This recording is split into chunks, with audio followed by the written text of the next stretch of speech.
Harmonica band of the Charlottenburg Choral Society plays Stars and Stripes Forever, a march from across the ocean. By 1948, America was in. If you wanted to keep up, you had to learn new tricks.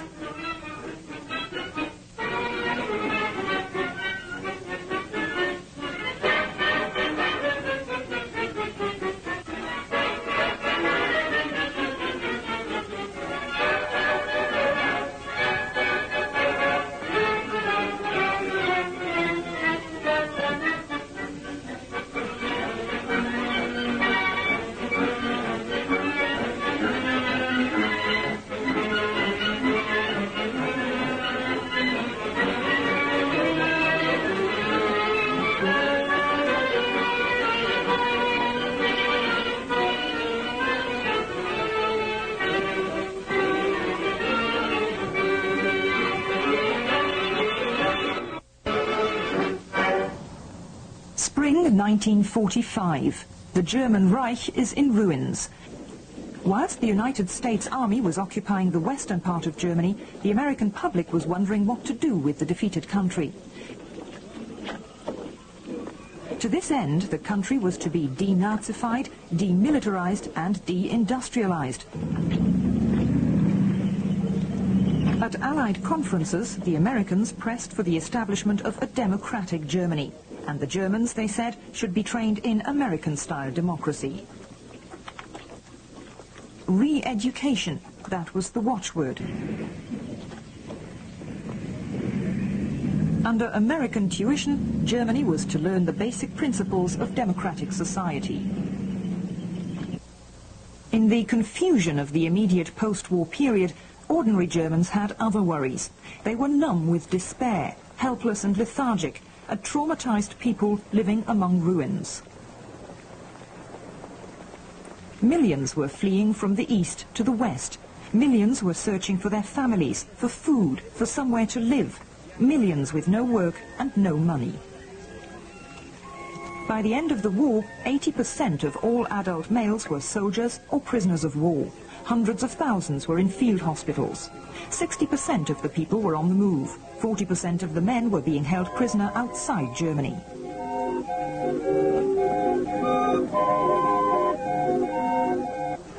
Alongside leaflets and newspapers for the prisoners of war, films were also shown, in which the Allies made their intentions clear. The Allied conferences also discussed German collective guilt. On the 17th of July 1945, the leaders of Britain, the United States and the Soviet Union met in Potsdam near Berlin. Their major goal was the disarming, demilitarization and denazification of Germany. As a precondition of this democratization, the Germans had to realize that they were responsible for National Socialism and the war, and thus for their own and the world's tragedy. Churchill, Truman and Stalin agreed that the German education system is to be controlled in order to eliminate all Nazi and militaristic doctrines and to permit the successful evolution of democratic ideas. There was, however, a major obstacle to re-education. Germany was divided into 4 occupation zones. The directives formulated at Potsdam were so vague that none of the occupying powers felt bound to any specific measure. Germany's democratization process developed very differently from place to place right from the outset. In particular, the measures taken in the French, British and American zones were very different from those in the Soviet zone. It was only in the unique situation of the former capital Berlin, an enclave in the Soviet zone and itself divided into 4 sectors of occupation, that the measures could be coordinated. In the American zone, there were numerous difficulties at first. The Europeans, by contrast, were suspicious. One visiting British journalist had this to say. My first trip in the summer of 1946 gave me an insight into the emotional and political fickleness of post-Hitler Germany. Some of the contempt they felt for their Allied re-educators rubbed off onto me, although outwardly they behaved as though they were grateful for the lessons in democracy they were getting. All we had succeeded in doing was replacing the civility they had shown to their former leaders by a fawning submissiveness towards the occupying forces. A year after the end of hostilities, the war crimes trials began. The former concentration camp at Dachau became one of the central collecting points for suspects. It was also chosen as the site for the trial of the SS guards at Buchenwald concentration camp. The various Dachau trials resulted in a total of 287 death sentences. At the same time, the Americans went ahead with their policy of informing the German people about the atrocities committed in the concentration camps. American psychologists played a major part in the re-education program. They regarded the German people as a nation in need of psychiatric attention. Their treatment would only succeed if the patient not only agreed he had a problem, but actively cooperated in his therapy.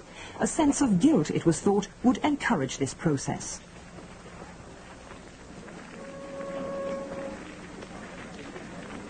As early as 1943, the Allies had decided to arraign the leaders of the Third Reich before an international military tribunal.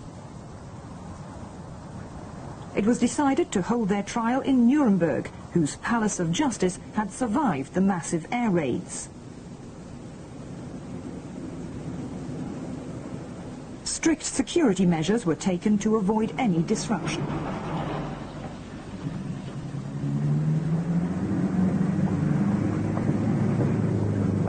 Journalists came from all over the world to cover what was the biggest trial in the history of mankind. On the 20th of November 1945, the proceedings opened with the reading of the indictment by the American chief prosecutor, Robert Jackson. The tribunal consisted of 2 civilian judges from each of the 4 Allied powers, presided over by Lord Justice Lawrence, a senior member of the English bench.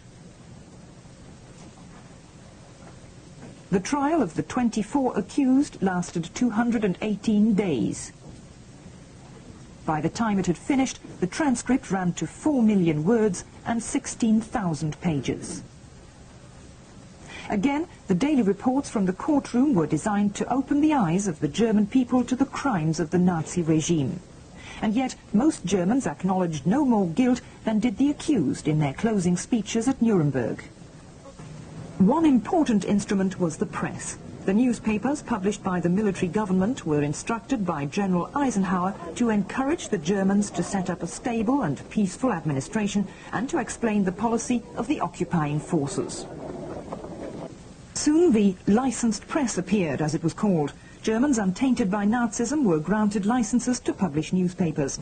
On the 6th of October 1945, Munich saw the first issue of the Süddeutsche Zeitung. It was a symbolic act. The type used to print Hitler's book Mein Kampf was melted down and used for Bavaria's first licensed newspaper, in the very city where the National Socialist movement was born. But as yet there was no press freedom. Editorial policy was subject to strict controls, including this one. The German press is to refrain from all statements and to publish or reprint no articles designed to incite distrust or hostility by the German people towards an occupying power. At first, though, this world of information was by no means democratic. June 1945 had seen the formation of DANA, the Deutsche Allgemeine Nachrichtenagentur, a German news agency with monopoly status. It was the only source of news for the licensed press. Its task was clearly defined by the military government. DANA will remain one of the most important channels of communication between the occupying forces and the German public. In addition, it's an excellent instrument for the democratic reorientation of the German people. In October 1946, ownership of DANA was transferred to the German licensed press.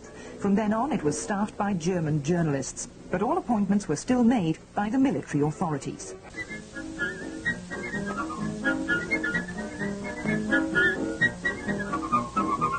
Under the Nazis, radio had played a central role in government propaganda.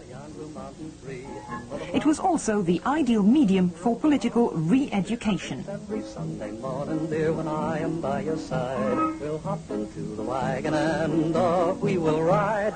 Wait for the wagon. wagon, wait for the wagon, wait for the wagon. The American staff officers were in no doubt that a people could only be changed by influencing all aspects of its cultural atmosphere. American music, country ballads or jazz, was used to put across a new lifestyle to young Germans especially.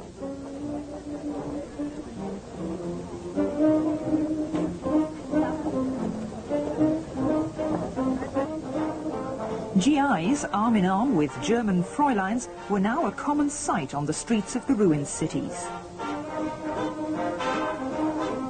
Chewing gum and Coca-Cola, Lucky Strike and nylons. Goodies like these spoke of the legendary wealth of the United States. They were the best argument for the American way of life. Ja, das war manchmal ein bisschen problematisch. Übergriffe gab's auch. Also well, there were problems at times. There were assaults. Everyone knows the Red Army committed assaults, but so did the GIs quite often. The motive was basically, now we'll show you. Then we had American theatre, Thornton Wilder, for example, and American literature, Thomas Wolfe, Hemingway, and people we knew from before, Faulkner and so on. And then there were films. There wasn't any television yet, but above all, there was music. Filme. Fernsehen gab es noch nicht, vor allen Dingen Musik. Berlin and many other German cities saw the establishment of an America House. Lectures and literary readings at these American cultural institutes were used by the military government to spread information on American politics and social life. They were endowed with well-stocked libraries, a valuable support for former soldiers who needed to overcome their terrible experiences at the front and return to civilian life. Alongside playgroups for the very youngest, English language courses were also provided, another channel of information on American democracy.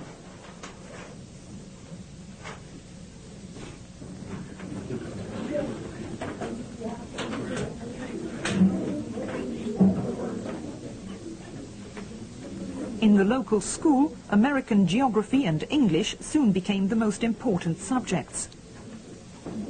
Under Allied control, the radio stations also put out educational programs.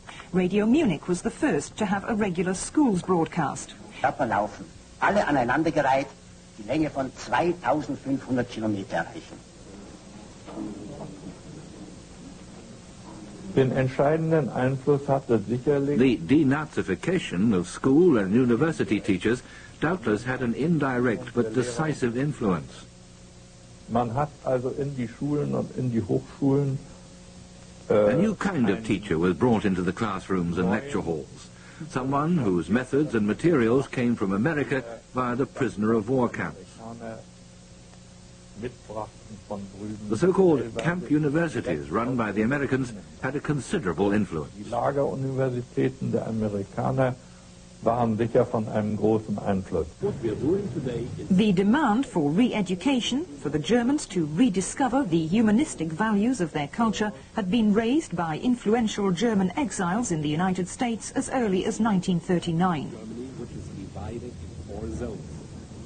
The first courses soon began in prisoner of war camps in America to prepare a democratic elite to lead Germany after the war. The school textbooks used during the Nazi period were withdrawn. The first new primers appeared in October 1946. Until then, the schools used emergency reprints of old pre-Nazi material. The new books featured Grimm's fairy tales instead of Nazi-style heroic legends. The military authorities applied strict ideological standards. In 1947, 136 new manuscripts for reading and arithmetic textbooks were approved, but only one new history book met the required standard. Eins muss man natürlich im Auge behalten. Es war eine Langzeitwirkung. There's one thing we mustn't lose sight of. It was a long-term effect. Manches von dem, was die sogenannten 68er I would claim, at any rate, that a lot of what the 60s generation accused their fathers of stemmed from this re-education era. Denn die Väter Die mussten damals in Sachsen. Their fathers had to go about in sackcloth and ashes, or else they were prisoners of war or internees, and they listened to the wise America teachings on democracy and self-determination with, to put it mildly, skepticism. Na, gelinde gesagt, etwas ungläubig angehört. They didn't absorb it so readily as we young people. So aufgenommen, wie wir jungen Leute das getan haben. Wer den Anordnungen der Polizei keine Folge leistet, macht sich strafbar. Easter 1965. In Frankfurt, young people demonstrate against America's war in Vietnam. They have grown up in a free society by courtesy of the United States. They were taught by teachers who were re-educated by the Americans. The German public reacted aggressively. The older people were scared of young citizens making use of their right to political protest, something taken for granted in America. A generation conflict that had long been smouldering burst into flames. It was the protesters of the 60s who inaugurated the second wave of democratization in the years to come.